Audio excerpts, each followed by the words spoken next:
bertemu lagi dengan saya, Miss Adventa. Kali ini kita kembali akan membahas tentang topik fisika mengenai hukum Kirchhoff dan rangkaian hambatan.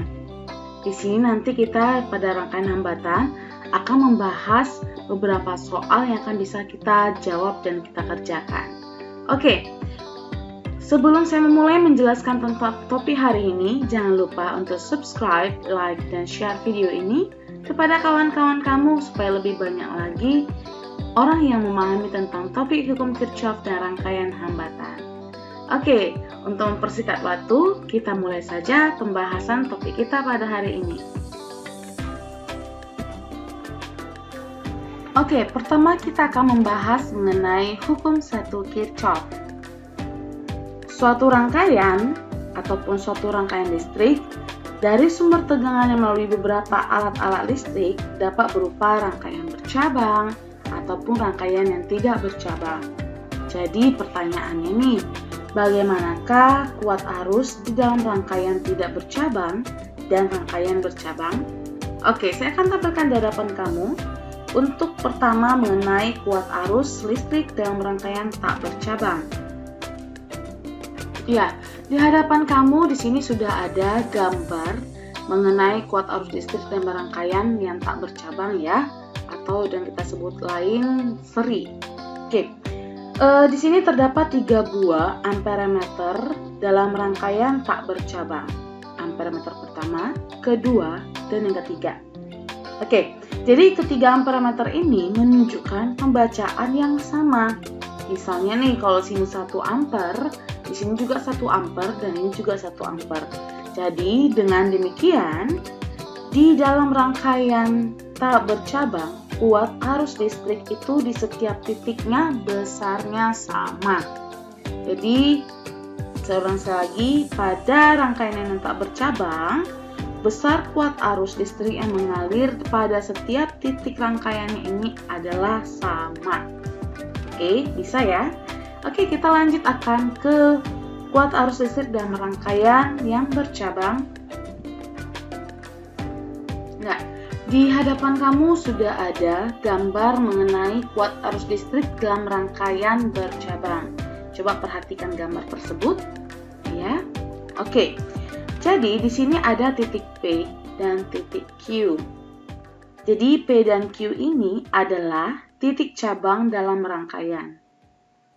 Jadi kuat arus yang masuk ke dalam PA1, oke, di sini yang masuk ke sini sama dengan jumlah arus yang keluar dari PA2 dan A3.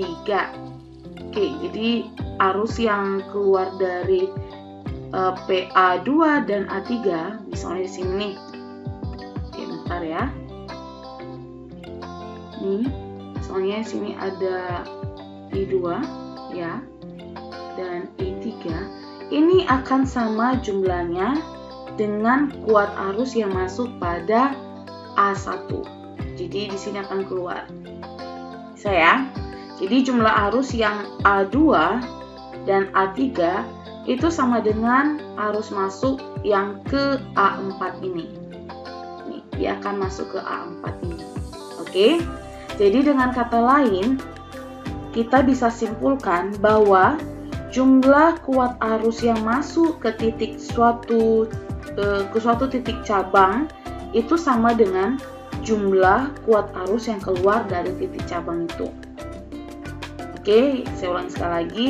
Jadi nanti jumlah kuat arus yang masuk ke dalam suatu titik cabang ke sini itu akan sama dengan jumlah kuat arus yang keluar dari titik cabang itu. Oke, misalnya yang masuknya adalah 4 dan 3, berarti nanti yang keluar itu adalah 7 ampere. Dengan kata lain, kesimpulan ini bisa kita tulis secara matematis atau kita sebut dengan hukum 1 Kirchhoff. Saya tuliskan dalam penulisan matematisnya. Ya, perhatikan di sini di mana sigma I masuk itu sama dengan sigma I keluar. Artinya kuat arus yang masuk itu harus sama dengan kuat arus yang keluar. Oke, bisa paham ya mengenai kuat arus. Terus bagaimanakah tegangan listrik pada rangkaian tak bercabang dan rangkaian yang bercabang? Kita perhatikan gambar berikut ini. Ya, di hadapan kamu di sini sudah saya tampilkan gambar, ada dua gambar A dan B. Di sini gambar A ini merupakan tegangan listrik pada rangkaian yang tak bercabang, sedangkan yang untuk gambar B adalah tegangan listrik pada rangkaian yang bercabang ya, atau paralel. Ternyata karakteristik tegangan pada setiap rangkaian ini berbeda. Kalau kita lihat, untuk pada rangkaian yang tak bercabang atau kata lain kita sebut dan seri, di sini jika ini merupakan tegangan total, tegangan sumbernya, ternyata ketika kita ukur dengan voltmeter pada setiap resistor atau setiap hambatan yang ada pada rangkaian ini menunjukkan tegangan yang berbeda-beda. Jadi di sini terlihat bahwa untuk tegangan pada hambatan pertama itu sebesar 1,5 volt, sedangkan pada hambatan yang kedua sebesar 3 volt. Jika dalam kata lain berarti di sini untuk mencari tegangan sumbernya kita bisa menambahkan antara kedua tegangannya ini. Oke, jadi di sini saya tulis untuk V totalnya itu berarti V1 ditambah dengan V2. Oke, terus bagaimana dengan hambatan yang paralel atau rangkaian yang bercabang? Di sini jika tegangan sumbernya atau tegangan totalnya adalah 4,5 volt, ternyata di dua resistor yang dirangkai secara paralel menunjukkan pada voltmeternya angka yang sama. Di sini untuk resistor pertama, ternyata tegangannya itu adalah 4,5 volt juga, dan yang tegangan kedua juga sebesar 4,5 volt. Berarti kita simpulkan pada tegangan listrik rangkaian bercabang itu V totalnya berarti V1 sama dengan V2. Oke, jika ada 3 resistor berarti kita tambah dengan V3. Selagi dirangkai bercabang tegangan itu akan sama. Oke, saya rasa cukup jelas untuk mengenai tegangan ini. Kita akan membahas kembali. Sebelum saya akan kasih soal, saya akan memberikan kesimpulan ataupun untuk mencari rumus dari setiap rangkaian paralel dan seri. Oke, kemudian kita lanjut pada rangkaian hambatan.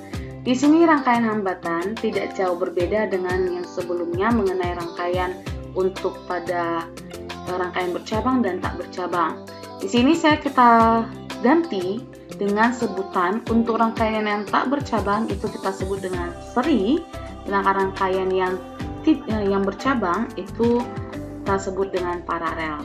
Oke, di hadapan kamu saya sudah tampilkan bentuk hambatan pada rangkaian seri resistor. Oke, di sini ada 4 resistor cincin R1, R2, R3, dan R4. Nanti kan kita kalau dalam penulisannya kita simbolkan dengan gambar seperti ini untuk resistor. Ternyata untuk mencari R pengganti atau R total dari keempat resistor ini, kita bisa menjumlahkan keempat resistornya. R1, R2, R1 ditambah R2, ditambah R3, ditambah R4. Kalau rangkaian seri ya. Terus bagaimana pada rangkaian paralel resistor? Saya akan tampilkan gambarnya. Oke, pada rangkaian paralel resistor ini, dia akan dirangkai 4 resistor seperti ini secara paralel. Kalau nanti bisa digambarkan juga dalam pelambangan seperti ini. Ada R1, R2, R3, dan R4-nya.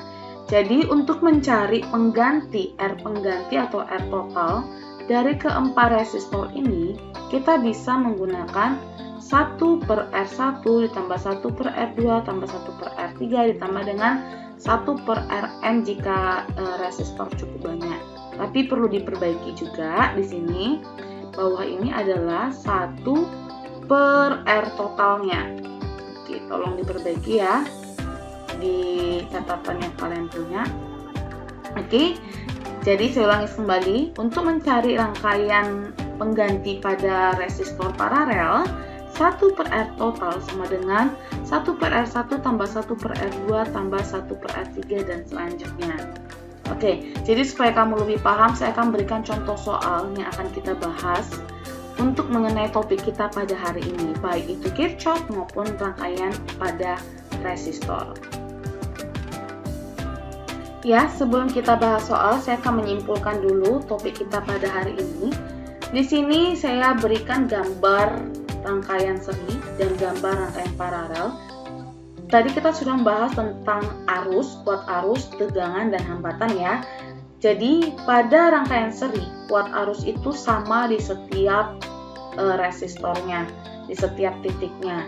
Tapi kalau pada rangkaian paralel, arus listrik yang berada pada setiap resistor ini itu berbeda-beda. Sehingga untuk mencari I totalnya, kamu harus mentotalkan dari I1 tambah I2 tambah dengan I3. Terus pada tegangan, pada seri, kamu akan untuk mendapatkan V total yang di sini, kamu perlu menambahkan tegangan pada V1, V2, dan V3. Oke, jadi kalau pada paralel, tegangan pada setiap titik ini, setiap resistornya itu adalah sama.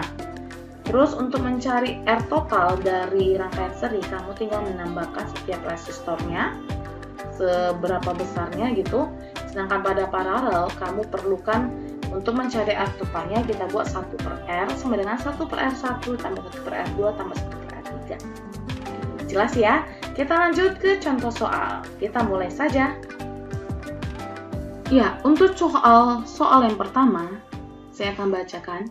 Pada rangkaian di bawah ini, hitung kuat arus I1, I2, dan I3.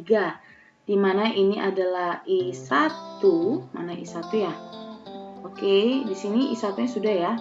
I1, I2, dan I3. Oh, berarti sini yang perlu kita cari adalah besar I2-nya saja. Ini berarti soalnya kurang sempurna. Oke, nanti kita perbaiki aja ya. Jadi berapakah I2? Sesuai dengan hukum 1 Kirchhoff tadi, di mana jumlah kuat arus yang masuk di segala atau di suatu titik cabang itu akan sama dengan jumlah kuat arus yang akan keluar pada sini. Jadi ketika yang masuknya itu adalah 6 ampere, berarti yang keluar juga 6 ampere. Kita lihat, kalau I totalnya itu adalah I1 ditambah dengan I2 ditambah dengan I3, berarti I totalnya kan ini 6 ampere nih. Berarti I1-nya 0,2 ampere ditambah dengan I2-nya kita tidak tahu. Berarti sini adalah 2,8 ampere. Berarti kita bisa dapat dong nih, berarti 6 ampere. Ini tambah ini berarti jadi 3 ampere ditambah dengan I2. Berarti I2-nya kita dapat sebesar 6 dikurang 3 berarti 3 ampere. Berarti yang mengalir sini adalah sebesar 3 ampere. Gampang ya mengenai hukum Kirchhoff ya. Kita lanjut ke soal yang berikutnya. Oke, soal yang kedua, pada rangkaian di bawah ini, hitung kuat arus I1, I2, dan I3.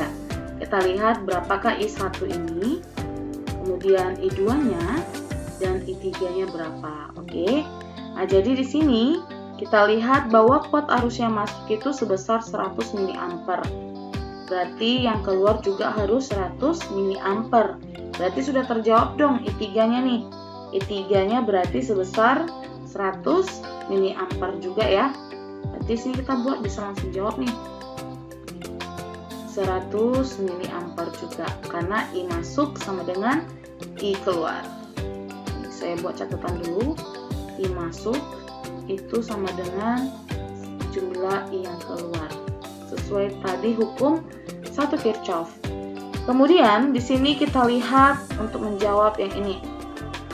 Jika di sini masuk sebesar 100 mA dan yang ke sini adalah sebesar 40, ke sini 20, berarti ke sini berapa? I1-nya. Berarti sigma I masuk sama dengan sigma I keluar. Berarti yang masuknya 100 mA. Berarti yang keluar kan ini ada nih I4 tambah dengan I1 ditambah dengan I5. Berarti sini 40 ditambah dengan I1 ditambah dengan 20. Supaya dia totalnya 100, itu berapa tuh? Ini berarti sudah 60. Berarti I1-nya adalah 40 miliampere. Oke, ini berarti sebesar 40 miliampere. Bagaimana dengan I2-nya? Berarti arus ini kan akan jalan mengalir. Berarti di sini akan sini akan berjumlah I2-nya sebesar 60. Berarti I2-nya sama dengan I1 ditambah dengan I5. Hasilnya adalah 60 miliampere. Oke, dapat ya, berarti I1 sudah dapat, I2 dan I3-nya juga sudah dapat. Gampang kan? Oke, bisa diperhatikan soalnya. Kamu bisa pause jika kurang paham. Kita lanjut ke soal yang ketiga. Di hadapan kamu sudah ada soal yang ketiga. Di sini saya akan bacakan. Dari rangkaian hambatan di bawah ini, tentukan nilai hambatan penggantinya. Berarti bahasa lain hambatan pengganti itu adalah R totalnya. Tadi saya juga jelaskan tentang rangkaian pengganti resistor seri dan paralel. Jadi pada gambar yang A, di sini rangkaian campuran. Karena di sini ada paralel, nanti hasilnya juga kita bisa serikan. Kita kerjakan dulu yang pertama adalah yang A. Oke. Di sini tips pertama, kamu harus membuat ini menjadi rangkaian yang rangkaian total paralelnya, berarti 1/R paralel sama dengan 1/R2 ditambah dengan 1/R3 ditambah dengan 1/R4. Oke, 1/R2 nya 1/30 ditambah dengan 1/15 ditambah dengan 1/10. Oke, kita samakan penyebutnya. Berapa hasilnya nih? Ya, berarti 30. 1 ditambah dengan 2 ditambah dengan 3. Ini 1/R paralel ya, masih. Oke, ini berarti hasilnya adalah 36, berarti 6/30. Sehingga kita bisa buat bahwa R paralel itu berarti 30 dibagi dengan 6. Hasilnya adalah 5 ohm. Oke, berarti kalau dari sini gambar rangkaiannya itu adalah ini adalah R1-nya sebesar 15 ohm. Kemudian ini adalah R total paralel tadi yang sebesar 5 ohm. Seperti ini. Oke. Jadi, ini kan sudah rangkaian seri nih. Berarti untuk mencari R totalnya pada gambar yang pertama itu kita tambahkan R1 ditambah dengan R paralelnya. Berarti 15 ohm ditambah dengan 5 ohm berarti sebesar 20 ohm. Berarti keempat resistor ini kita bisa ganti dengan sebesar 20 ohm. Saya gampang kan kalau mengenai mencari hambatan pengganti? Bagaimana dengan yang B-nya? Oke, kita akan bahas. Nah, di sini yang B, kamu harus cerdik untuk melihat soal. Saya akan ganti warna dulu. Oke, di sini ada rangkaian campuran juga. Kita perlu ketahui, kita lihat, kita harus jeli melihat soalnya. R1, R2, R3, R4, dan R5. Kalau saya perhatikan, R4 dan R5 ini adalah rangkaian seri.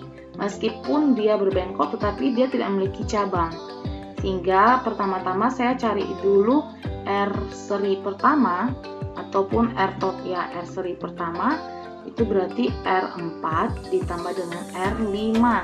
Berarti 3 ohm ditambah dengan 5 ohm, hasilnya adalah 8 ohm.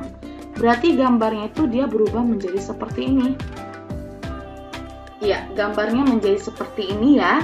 Oke, 8 ohmnya itu saya buat seperti ini. Penggabungan dari R4 dan R5-nya menjadi seperti ini gambarnya. Sehingga setelah gambar seperti ini, kita bisa menganalisis bahwa R2 dan R seri pertama ini merupakan rangkaian paralel. Berarti saya akan mencari untuk 1/R paralel yang pertama, itu 1/R2 ditambah dengan 1/R seri yang pertama tadi. Oke, kita masukkan angkanya. Berarti 1/8 ditambah dengan 1/8 lagi, hasilnya sama dengan 2/8. Ini untuk 1/R paralel pertamanya, sehingga R paralel pertamanya berarti 8 dibagi dengan 2. Kita putar balikan ya, berarti R paralel per 1 gitu. berarti sama dengan 4 ohm. Berarti gambarnya bisa kita ganti menjadi seperti yang ini. Oke, di sini ketika kita sudah paralelkan hasilnya menjadi 4 ohm dari hasil yang ini ya. Oke, sehingga R paralel 1 dengan R3 merupakan rangkaian seri. Berarti untuk seri yang kedua, itu berarti R paralel 1 ditambah dengan R yang ketiga. Oke, sangat gampang sekali dong. Berarti 2 sama dengan hasilnya 6 ohm. Berarti kita gambarkan lagi yang baru menjadi seperti ini. Iya, ini adalah R1-nya sebesar 3 ohm. Dan ini adalah R seri yang kedua sebesar 6 ohm. Oke, setelah gambar seperti ini, apa yang kamu pikirkan? Iya, betul sekali, bahwa ini adalah rangkaian paralel. Sehingga kita bisa mencari untuk R paralel totalnya 1 per R paralel yang kedua sama dengan 1/3 ditambah dengan 1/6. Kita samakan penyebutnya 6, berarti sini 2 ditambah dengan 1. Hasilnya berapa? Hasilnya adalah 3/6. Sehingga untuk R paralel keduanya 6 dibagi 3 itu sebesar sama dengan 2 ohm. Sehingga kita simpulkan rangkaian untuk mencari hambatan pengganti pada rangkaian ini hanya sebesar 2 ohm. Oke, gampang kan? Ya, jika kamu masih kurang paham, bisa kamu pauskan video ini dan coba memahami kembali lagi. Saya akan lanjut ke soal yang terakhir. Saya akan tampilkan. Oke, coba kamu perhatikan soal kita yang terakhir ini. Saya akan bacakan. Diberikan sebuah rangkaian listrik seperti gambar berikut. Oke, sangat banyak ya ini tanya. Tentukan hambatan pengganti, kuat arus rangkaian, yang ini I. Kemudian kuat arus yang melalui rangkaian R4, oke berapa ini kuat arusnya. Kuat arus melalui R1, ini I1-nya. Kuat arus yang melalui R2, I2-nya. Kuat arus yang mengalir pada R3, ini I3-nya. Kemudian beda potensial di ujung-ujung hambatan R4, berarti R4-nya berapa di sini? Di ujung potensialnya ini, jika ada di sini. Berapakah tegangan ataupun beda potensialnya? Kemudian beda potensial di ujung R1 berapa, kemudian beda potensial di ujung R2 berapa, dan daya yang diserap R1. Oke, daya ini saya rasa saya hapus karena kan kita belum belajar tentang pelajaran daya. Oke, saya akan menghapusnya dulu. Oke, sudah saya hapus. Kita akan kerjakan untuk yang A. Oke, yang A sini hambatan pengganti. Seperti soal yang sebelumnya kita buatkan. Berarti kita mencari R total untuk paralel dulu. Berarti 1 per R paralel dengan 1 per R1 ditambah dengan 1 per R2 ditambah dengan 1 per R3. Ya. Berarti 1 per 20 ditambah dengan 1 per 30 ditambah dengan 1 per 60. Ini ya nilainya. Berarti kita samakan penyebut 60, berarti sini 3. 60 bagi 32 dikali 1, 2. Berarti ini sini 1. Berarti 1 per R paralelnya bernilai 56 per 60. Oke, berarti R paralelnya sama sebesar 60 dibagi 6, berarti 10 ohm. Oke, kemudian di sini berarti gambarnya itu menjadi seperti ini. Ini adalah R4-nya sebesar 10 ohm, dan ini adalah R paralel yang sebesar 10 ohm. Berarti R seri totalnya itu R4 ditambah dengan R paralel. Sehingga hasilnya adalah 10 tambah 10 sebesar 20 ohm. Berarti kita simpulkan R penggantinya ini adalah sebesar 20 ohm. Oke, untuk pertanyaan B, kuat arus rangkaian nih. Ini I-nya berapa? Dimana kita kan mengenal rumus hukum Ohm kemarin yang saya berikan pada video sebelumnya. Kamu bisa tonton juga. Rumusnya apa tuh? Iya, V sama dengan I dikali R. Oke, karena kita mencari rangkaian total, berarti saya ganti menjadi V total sama dengan I total dikali dengan R total. Iya, betul sekali. V totalnya adalah sebesar 24 volt. Sedangkan I totalnya yang mau kita cari ini I total nih. Oke, berarti I total R totalnya sudah dapat ini, R pengganti tadi sebesar 20 ohm. Sehingga I totalnya kita dapat berapa? 24 dibagi dengan 20 hasilnya ya 1,2 ampere. Oke, kita dapat yang kedua. Oke, kemudian kita cari yang C, kuat arus yang melalui R4. R4 di sini ya. Ya, boleh berarti sama aja dong. Kan I totalnya ini yang mengalir pada resistor yang keempat.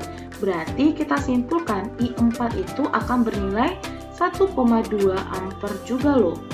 Oke, karena I ini yang akan mengalir kepada resistor R4-nya. Oke, ini clear. Kemudian kuat arus yang mengalir pada R1. Nah, berarti I1 ini berapa? Ingat, pada rangkaian yang sini tadi, pada paralel, I total itu akan dibagikan. Oke, kita kemudian lanjut untuk mengerjakan yang D, kuat arus yang melalui R1. Oke, di sini kan R1 pada rangkaian paralel itu akan dibagikan gitu ya.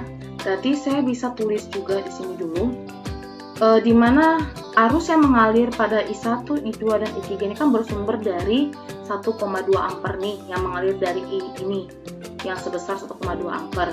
Berarti saya akan tuliskan dulu I1 dibanding dengan I2 dibanding dengan I3, itu kan berarti di perbandingannya sebesar resistornya.